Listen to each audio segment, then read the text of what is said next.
సాలూరు ఉత్తరాంధ్ర ఆరాధ్య దైవం చంబర పోలమ్మ జాతరకు సర్వం సిద్ధం. జనవరి 26 నుండి అంగరంగ వైభవంగా ఉత్సవాలు. పార్వతీపురం మాన్యం జిల్లాలో మక్కువ మండలం అత్యంత ప్రతిష్టమైన సంబర పోలమ్మ అమ్మవారి జాతర మహోత్సవాలకు వేలైంది. భక్తులు కోరికలు తీర్చే కల్పవల్లిగా విరాజిల్లుతున్న పోలమ్మ తల్లి జాతరను ఈ ఏడాది రాష్ట్ర పండుగగా ప్రభుత్వం నిర్వహిస్తోంది. జనవరి 26 నుండి ప్రారంభం కానున్న ఈ ఉత్సవాలకు అధికారులు భారీ ఏర్పాట్లు చేశారు.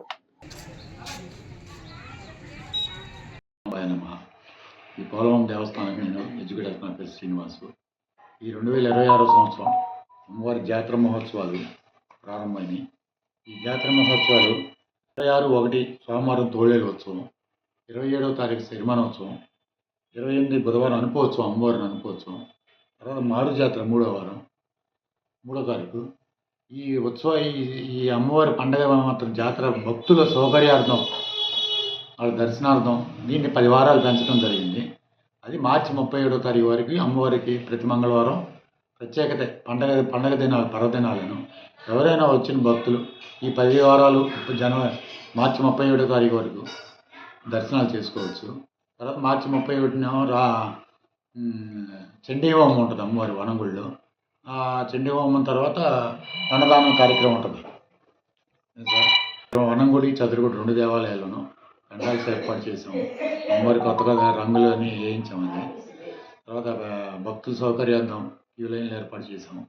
క్యూ లైన్లు కూడా 100 రూపాయల టికెట్, 20 రూపాయల టికెట్, ఉచిత దర్శనం ఏర్పాటు చేసాం. తర్వాత తాగునీటి సదుపాయాలు చేస్తున్నాము. చిన్నపిల్లలు ఉంటే వాళ్ళకు కూడా పాలు ఇవ్వటానికి ఏర్పాటు చేస్తున్నాము. తర్వాత లడ్డు 15 రూపాయలు, పులిహోర 10 రూపాయలు, ఇలా ప్రసాదాల కౌంటర్ కూడా ఏర్పాటు చేస్తాము. ఉచిత ప్రసాదం పులిహోర, శనగలు ఇంకేముంటే ఉచిత ప్రసాదం కూడా మేము దేవాలయాల వద్ద 2 దేవాలయాల వద్ద ఏర్పాటు చేస్తాము. ఈ పండగ ఇది 2023లో ప్రకటించారు స్టేట్ వైడ్ ఫెస్టివల్గా.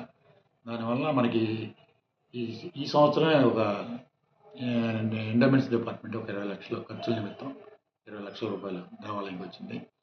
దీనికి ముఖ్యంగా ఈ మన్యం జిల్లాలో మా కలెక్టర్ గారు దీని మీద సమన్వయ మీటింగ్లు ఏర్పాటు చేసి కోఆర్డినేషన్ మీటింగ్లో బాగా కలెక్టర్ గారి పూర్తి సహకారం అందిస్తున్నారు.